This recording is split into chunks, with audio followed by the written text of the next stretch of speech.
Hey guys, I just want to go over this mini bike build. These are final pictures of it, of what we were able to do.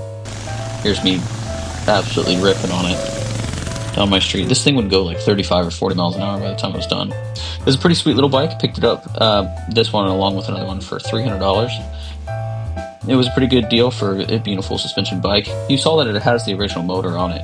That motor, the crankcase was absolutely, I mean, it was cracked. Somebody had welded it before. Something to do with the clutch as well. I mean, it was cracked. Not the clutch itself, but the clutch mount and everything. I mean, it was just shot. So I did look up parts, and it's just not feasible. Things for these bikes are crazy expensive. And of course, this is the KTM SXR Junior.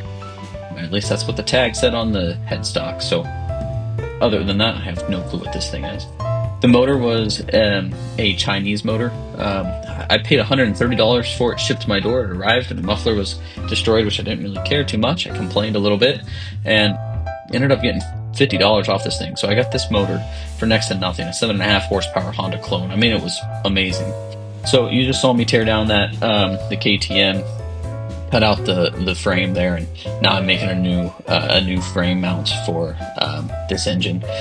Getting this angle right was very difficult in order to still be able to steer the bike, and I mean, it was just really difficult. You saw that I already took off the fuel tank and adjusted the mounts on the on the case there for that new motor. I just needed it to fit, really, and of course this one already had a gas tank. And you can see I'm modifying the air intake there, and on the bottom middle screen there is the seat. This bike actually uses an air filter that's built into the seat, so I'm trying to get some plumbing going for that. But no, I really did enjoy this project. I mean, it was quite fun in order to, get some creative juices flowing, and of course it was fun to absolutely rip through some fields and down my neighborhood here.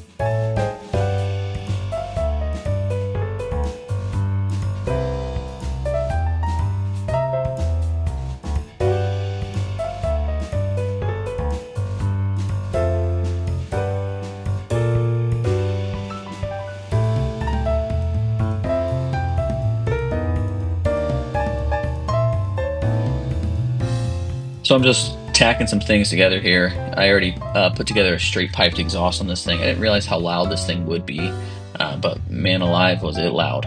So just cutting off some extra steel and welding it up a little bit. You can comment on how awful my welds are. I know, they're not great.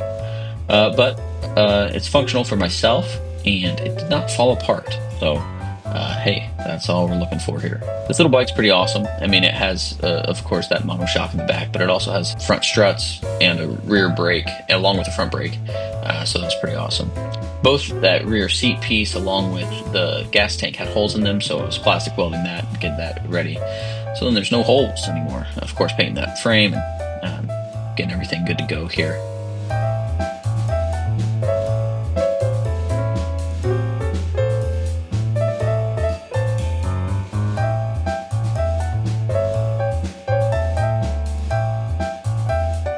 Now, getting everything mounted in there with the exhaust and getting those bolts through the new brackets I made, that was actually a little bit difficult. And that hose it's not built for this application, but today it happily stood up and said, "I volunteer." So it's going in there for that air intake.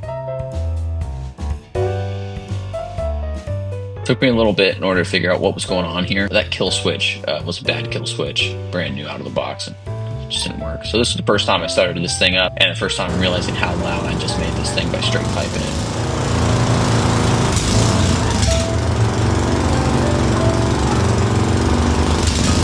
You'll start to see some smoke coming off the back end of it. That's from the tailpipe. I spray painted that sucker too, and it's cooking off. So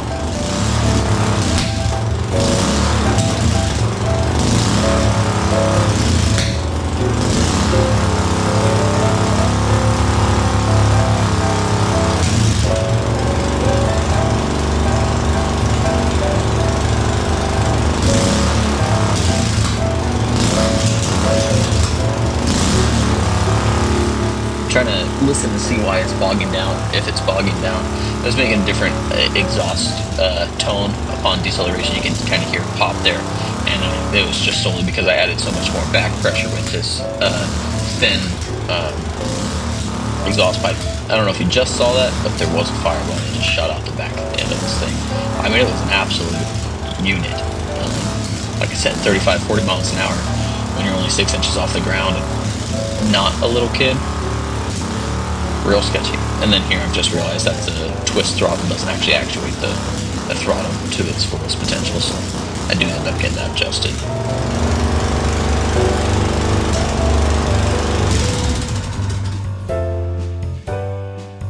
Now for a quick tire inflation, trying to get everything going here. Now I took a peg from an EX500, Kawasaki EX500, and welded that onto that brake pedal. That way it could just touch it. Here I'm trying to build a chain out of two partial chains I've got. It's the first time I'm seeing whether or not this centrifugal clutch will actually do anything on this setup. You can already hear that clutch whining, and you can hear it ringing.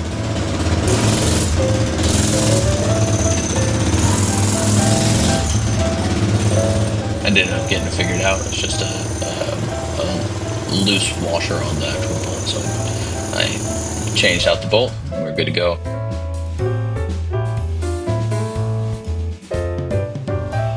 Now I'm adding in a kill switch, wiring in a handlebar kill switch, because I'm realizing how sketchy this thing is. So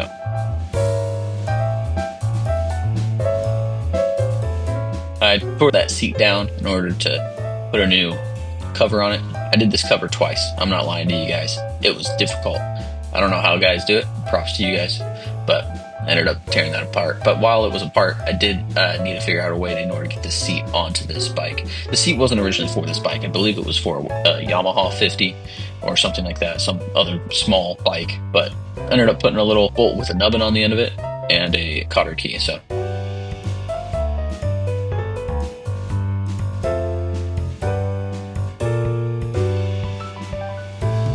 there I've just thrown the seat on temporarily because, like I said, I screwed up that first seat cover. Ended up getting the second one, did it okay. So this is legitimately the first ride on this bike.